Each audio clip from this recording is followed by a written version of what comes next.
చూడొచ్చు. ఎందుకంటే మనది చాంద్రమానం, చంద్రుడి లెక్కన బట్టి నెలకోసారి చంద్రగమనం మారుతుంది కదా.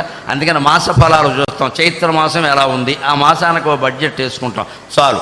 ఇంకా వారానికోసారి వార ఫలాలు చూడడం, రోజు రోజు దినఫలాలు చూడడం అంటే ఎలాంటిదంటే వార ఫలాలు చూడడం అష్టమ శని, దినఫలాలు చూడడం ఏలినాడు శని. తర్వాత మీకు ఇష్టమైతే చూడండి, లేకపోతే మాని. ఇక రోజు చూస్తూ ఉండడం. ఈ రోజేమో ఎర్రచీర కట్టుకోవాలి, ఇప్పుడు ఆ ఎర్రచీర లేకపోతే ఏం చేయాలి, ఇంట్లో కూర్చోవాలి. ఇక్కడ ఈరోజు అదృష్ట సంఖ్య 2 కాకపోతే 3 అవుతుంది. మన జీవితం మీద కేవలం 15% ఉంటుంది. మొత్తం 100%, 100కి 100 పాళ్ళు అనుకుంటే మన మనస్థితి, 3 స్థితులు ఉంటాయి ఎప్పుడు కూడా.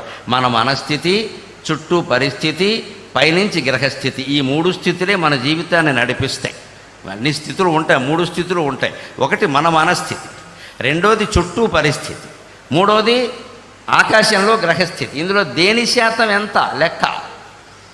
మన మనస్థితి శాతం 60 అండి, ఖచ్చితంగా 60 పాళ్ళు. ఫస్ట్ క్లాసులో పాస్ అవ్వాలంటే మన మనస్సే ప్రధాన కారణం. జీవితంలో ఏం సాధించాలన్నా మన మనస్సే ప్రధాన కారణం, మన కృషే ప్రధాన కారణం. అయితే మన కృషి వల్ల అయిపోతుందని చెప్పలేం. కుర్రాడు కంగారు పడుతూ ఉంటాడు. పరీక్షకు చదివినవాడు కూడా చదువుకున్న వస్తాయో రావో అనుకుంటాడు. వెడుతూ గణపతి గుళ్ళో నమస్కారం పెట్టి, నాయన నేను కష్టపడి చదువుకున్నాను, దైవభక్తి ఎప్పుడూ కాపాడుతుంది.